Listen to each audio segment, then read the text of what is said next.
sebab nanti saya akan amati jalannya proses pembelajaran yang Bapak lakukan di dalam kelas atau sebelum saya melakukan proses supervisi kelas. Adapun tujuan dilakukan supervisi adalah untuk mengetahui dan mengevaluasi jalannya proses pembelajaran yang Bapak lakukan. Dan kenapa kita hari ini melakukan percakapan pra-observasi sebagai persiapan awal sebelum nanti Bapak melakukan kegiatan pembelajaran lebih siap dan lebih percaya diri sehingga memberikan pembelajaran yang terbaik bagi murid. Gitu ya Pak? Nah, saya akan menanyakan tujuan pembelajarannya Pak. Ada beberapa pertanyaan yang nanti saya sampaikan. Pertama kaitannya dengan tujuan. Kira-kira tujuan apa yang ingin Bapak capai? Di dalam pembelajaran nanti di mana anak itu dapat mendeskripsikan keragaman budaya dan kearifan lokal di daerahnya masing-masing.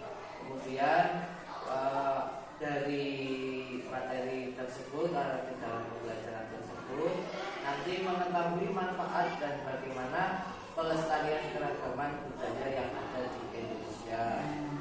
Baik, berarti ada dua ya tujuan pembelajarannya ya Pak yang ingin dicapai. Nah, bagaimana dengan arah pengembangan yang ingin Bapak capai atau dilakukan dalam observasi Pak? Ya, di situ saya akan mengembangkan ada dua arahnya, yaitu yang ada pertama yaitu pengetahuan dan yang kedua yaitu keterampilan. Baik, yang pertama pengetahuan, yang kedua yaitu keterampilan. Ya, yang dimana kalau di pengetahuan itu yang nantinya siswa itu menjelaskan apa keinginan dan kebutuhan dari manusia itu sendiri. Kemudian yang kedua dari keterampilan itu anak diajarkan untuk dapat berpikir lebih kritis, kemudian dapat mengenali atau dapat mengelompokkan barang-barang kebutuhan sesuai dengan kebutuhan. Baik Pak. Jadi area pengembangan yang ingin dicapai adalah aspek pengetahuan dan keterampilan pada siswa. Dan saya ingin mendengar Pak, bagaimana rancang pembelajaran yang ingin Bapak terapkan di dalam kelas. Mungkin ada segi strategi pembelajarannya, model pembelajarannya, ataupun metode pembelajarannya.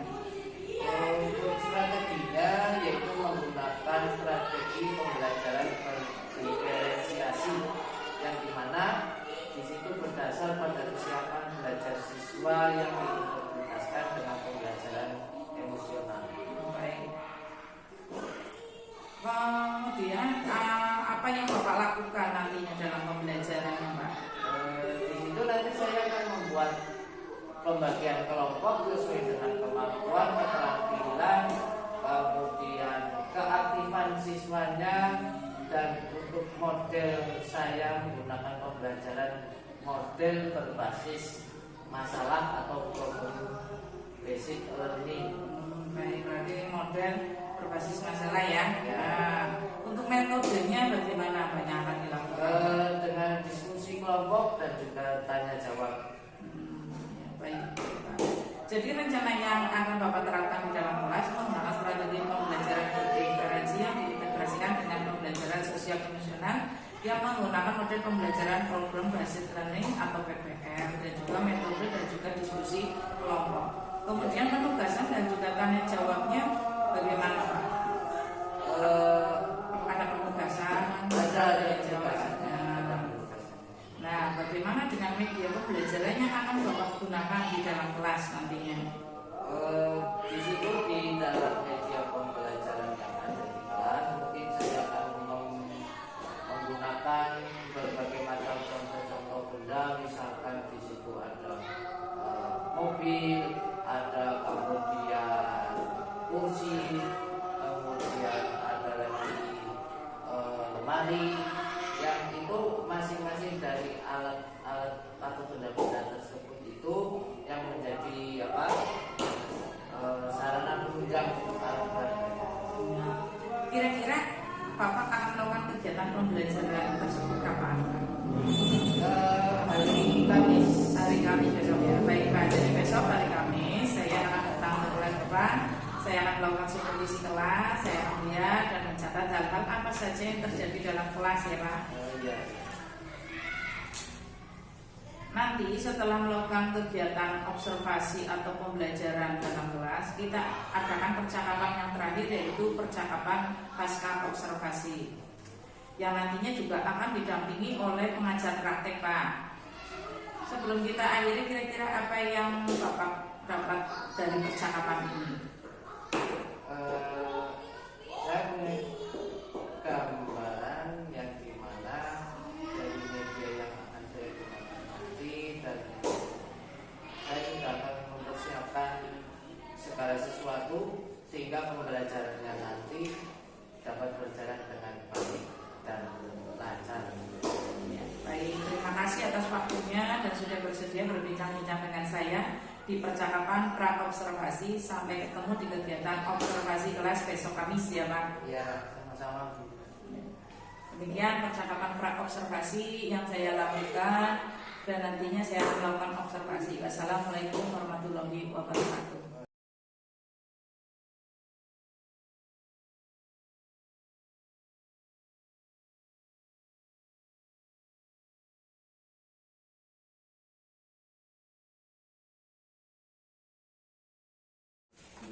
Assalamualaikum warahmatullahi wabarakatuh. Waalaikumsalam warahmatullahi wabarakatuh. Selamat pagi. Untuk hari ini ya, itu kita mulai materinya, yaitu pada bab 3. Aku siapkan buku materi IPA di bab 3 ya, terlebih dahulu. Sebelum dimulai, siapa atau ada yang tidak masuk hari ini? Siapa? Nama Hakim ya. Untuk hari ini yaitu pada bab 3 mengenai bagaimana mendapatkan semua keperluan kita, itu temanya. Nah, nantinya di dalam pembelajaran ini ya, diharapkan bahwa nanti kalian itu dapat mengenal cara mendapatkan barang kebutuhan. Misalnya kamu sebagai seorang pelajar, di buku ini tasmu, di tasmu itu isinya apa saja? Buku, terus pensil, pulpen, terus ada lagi penghapus, terus asahan, penggaris ya. Nah, itu adalah kebutuhan dari seorang pelajar. Untuk apa? Untuk menjaga sarana belajar kamu, untuk mencatat sebuah materi yang perlu dicatat supaya tidak lupa. Itu berasal dari buku. Nah, untuk yang pertama itu ada pada buku ya, pada buku itu yang pertama aku dan kebutuhanku ya. Nah, seperti yang kalian lihat pada layar monitor depan, yaitu bagaimana mendapatkan semua keperluan kita. Nah, terlebih dahulu kamu harus tahu apa itu sebuah kebutuhan ya. Sebuah kebutuhan seperti yang tadi dicontohkan, bahwa seorang pelajar atau siswa itu membutuhkan sarana belajarnya, yaitu tulis, menulis dan yang lain sebagainya. Nah, kebutuhan itu bisa jadi berawal dari sebuah keinginan, yang dimana keinginan itu menjadi lebih baik dan hidup lebih layak. Keinginan itu merupakan fungsi tambahan yang ingin dimiliki ya. Jika tidak terpenuhi, maka tidak akan mengganggu kelangsungan hidup seseorang. Jadi keinginan itu pada dasarnya adalah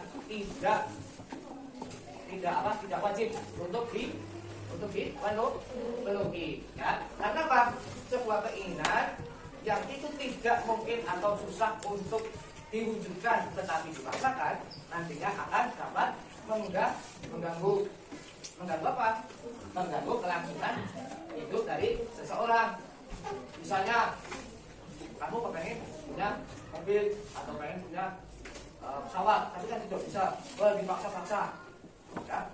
Itu nanti jadi kepikiran, jadi beban ya, dipaksa-paksa. Orang tidak, nanti dipaksa. Nah, di dalam kebutuhan ini ada 3 jenisnya ya. Di dalam mengenai kebutuhan itu ada 3 jenisnya. Kebutuhan manusia itu ada 3 jenis: kebutuhan primer, kebutuhan sekunder, kebutuhan tersier. Nah, di dalam kebutuhan itu juga kalau kita lihat dari waktunya, itu ada kebutuhan sekarang, ada kebutuhan mendesak, dan juga ada kebutuhan yang akan datang. Ya, kebutuhan sekarang ini yang sedang dilakukan atau sedang dilaksanakan. Kemudian kebutuhan mendesak berarti mendadak, mendesak. Misalnya tiba-tiba sakit, ya, kemudian dibawa ke puskesmas atau yang lain sebagainya, dan disuruh dirawat di rumah sakit, tapi tidak punya uang dan harus ada. Ya, itu kebutuhan yang mendesak dadakan. Ya, kebutuhan akan datang berarti yang direncanakan untuk kedepannya. Kamu menabung, tujuannya untuk apa kedepannya? Ya, dari sini sampai sini jelas juga? Ada yang mau tanya? Tidak ada. Ya, kita lanjutkan lagi matematikanya. Bagaimana tadi dijelaskan bahwa kebutuhan adalah segala sesuatu baik barang ataupun jasa yang dibutuhkan manusia untuk bertahan hidup. Ya. Wah, nanti jelaskan ada 3 kebutuhan. Yang pertama apa? Kebutuhan primer. Kedua? Kebutuhan sekunder. Ketiga? Kebutuhan tersier. Bagus. Yang pertama dulu ada kebutuhan primer. Apa itu kebutuhan primer? Kebutuhan primer adalah kebutuhan manusia yang paling utama dan sifatnya mendesak untuk bisa bertahan hidup. Ya, kebutuhan primer itu berarti kebutuhan yang wajib dipenuhi. Kan? Pada intinya kebutuhan primer itu adalah kebutuhan yang wajib dipenuhi. Nah, di dalam kebutuhan manusia ada 3 yang wajib dan harus ada setiap harinya yang wajib dipenuhi. Yang pertama adalah papan. Ya, papan. Bukan papan kayu itu bukan. Ya, papan yang dimaksud ini adalah tempat tinggal. Ya, orang butuh tempat tinggal di dalam hidupnya. Itu tempat untuk berlindung dari panas, dari hujan. Ya. Yang kedua ada sandal. Sandal itu apa? Pakaian. Itu pakaian. Ya, pakaian yang kamu kenakan setiap hari. Ya. Terus yang ketiga pangan. Pangan itu adalah ya, makanan. Itulah 3 kebutuhan primer yang harus dipenuhi dan harus ada. Ya. Tiga-tiganya tidak boleh tidak ada, harus ada.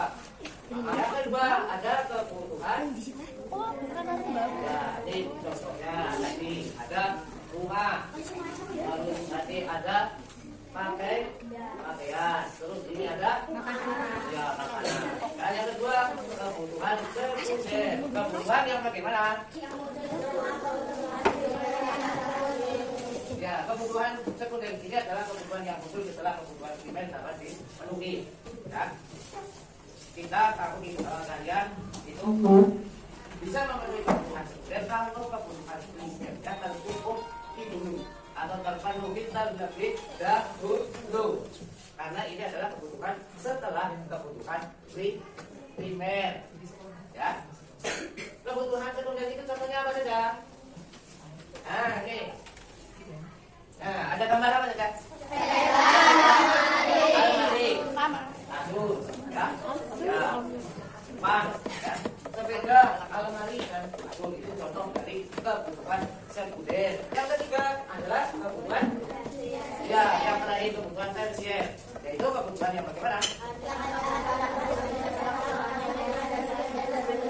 Ya, kebutuhan tersier ini bisa atau boleh dipenuhi setelah kebutuhan yang pertama yaitu primer dan kebutuhan sekunder itu sudah terpenuhi. Ya, dan ini di dalam kebutuhan tersier ini yaitu kebutuhan yang tidak diwajibkan. Ya. Nah, biasanya ini adalah kebutuhan tersier ini itu contoh-contohnya ada barang-barang yang dianggap itu sebagai barang mewah. Mudah? Ya, itu tadi 3 kebutuhan. Apa? Apa saja tadi? Yes.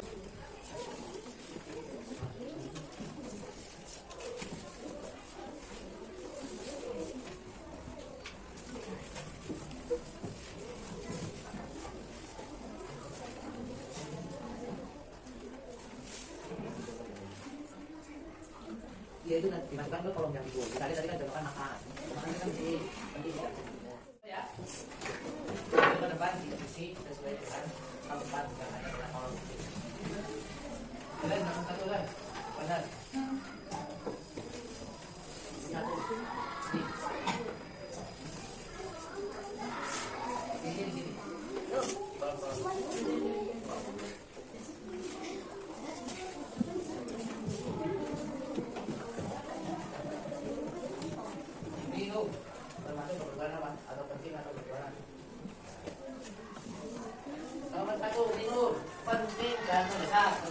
masalah? Betul masalah? Betul. Jelas? Jelas?